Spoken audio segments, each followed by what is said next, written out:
Hey everybody, Corey here with Anytime Fitness, and today I'm going to bring to you a few mobility exercises that you can add into your daily routine.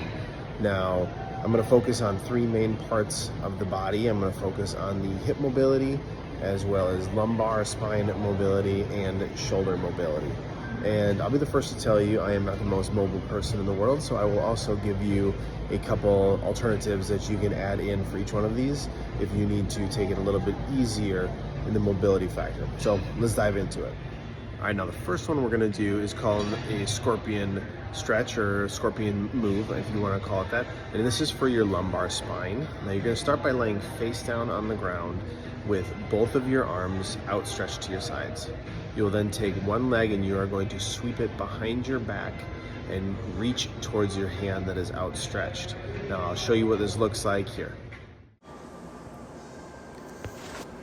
All right, here you see me laying down. I'm gonna take my right leg and I'm gonna sweep it over my body, reaching towards my left hand and using my right arm as support.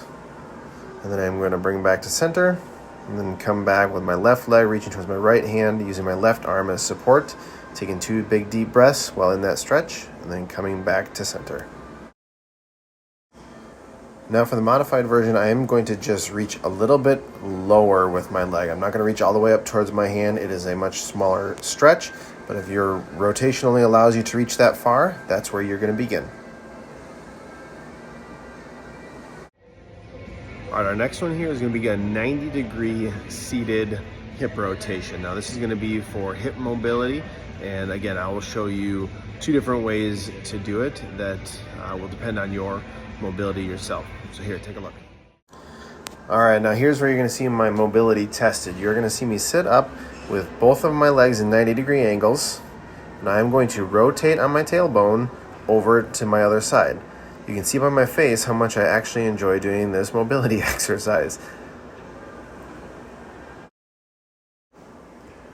And now for a modified version of it, which is more up my alley, I'm going to use my back arm to support myself as I am rotating, so I don't have to focus on the balance of it. As I get to each side, I can lean forward if I choose to get a little bit more stretch in my glutes, but this is a great hip mobility movement for everybody. And lastly here, we're going to do something called a horizontal T, and this is going to be for shoulder mobility. There's not a lot of range of motion that you're going to feel on this one, but it is going to help with the mobility of those shoulders and the shoulder blades retracting. So here, take a look. All right, now here I've got the horizontal T. I'm going to lay down and put both of my arms outstretched to my sides, and I'm going to retract my shoulder blades, which is going to raise my arms up off of the ground, holding for 3 seconds, and then going back down to the ground. Squeeze the shoulder blades, raise the arms up, and then lower them back down to the ground. All right, everybody, there we have it. A few mobility exercises to add into your daily routine. Highly recommend to do those before a workout, but you can do it before or after. Either one. The most important thing is going to be just adding those in somewhere to keep your body functioning and keep your body mobile, especially as we age, we lose mobility. So I hope that was helpful, and stick around for some more next month.